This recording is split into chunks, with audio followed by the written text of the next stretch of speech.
Hi, and welcome to the Access Direct Opening Bell, your essential pre-market podcast. In just minutes, get key global updates, overnight trends, and market-moving factors that set the tone for the day. Whether you're a seasoned trader or just someone tracking the markets, this is your go-to briefing to stay ahead at all times. So let's dive straight in. Good morning on a Tuesday, and we will start with US equities, which continued their advance led by tech stocks. The S&P 500 rose 0.4% and settled at 6,694 as it clocked its 28th record of the year, while the Nasdaq 100 gained 0.6%. In related markets, the VIX jumped 4.2%, the dollar index fell a little, while the 10-year treasury yield rose for a fourth straight day. Gold rose 1.7% and closed at a fresh record of $3,747 an ounce, as ETF holdings this Friday rose at the fastest pace in over 3 years, while Brent crude slipped 0.2% to $66.57 a barrel, its fourth successive loss, as talks of more Russia sanctions dominated headlines.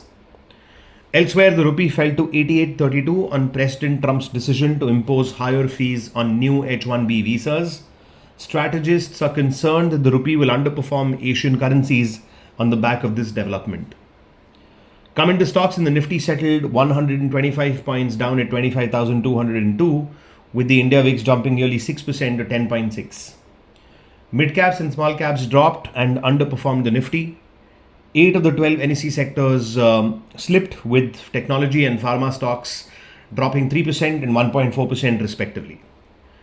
Energy stocks were the best performers on the day, rising 0.7%. On the NSE 500, 2 stocks fell for every stock that rose. Adani Enterprises was the top gainer for a second day as it rose 4.2%, while Tech Mahindra was the top loser as it finished 3.1% down. Yesterday's decline tested support near the key 25,154 level and then triggered somewhat of a recovery, so this level will continue to matter in the short term. A break and close below this level would open the door to a test of 25,000, while short-term resistance remains at 25,449. Elsewhere, provisional data show that foreigners withdrew 2,900 crores yesterday. The month-to-date outflow is just under 13,500 crores. On to derivatives, and the Nifty's put-call ratio went from 0.94 to 0.72, while the Bank Nifty's went to 0.97 from 1.03. Nifty puts were liquidated while a greater number of calls were added, and implied volatility dropped nearly 70 basis points, which means at the close, market participants turned bearish. For options set to expire today, resistance sits in the 25,200 to 300 area, while support lies between 25,000 and 25,200. Meanwhile, 1% out of the money call volatility rose more than similar distance put volatility, and that means vol traders stayed optimistic. Meanwhile, foreigners turned bearish, prop traders stayed bearish, and retail investors turned bullish.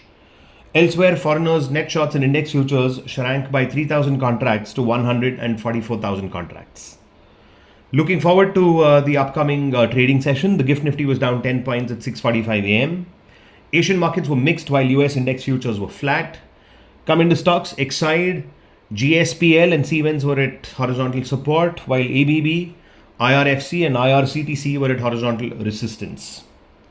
eClerx, India Energy Exchange and Shah Metallics were at trendline support, while Aurobindo Pharma, Deepak Fertilizer and IDBI were at trendline resistance.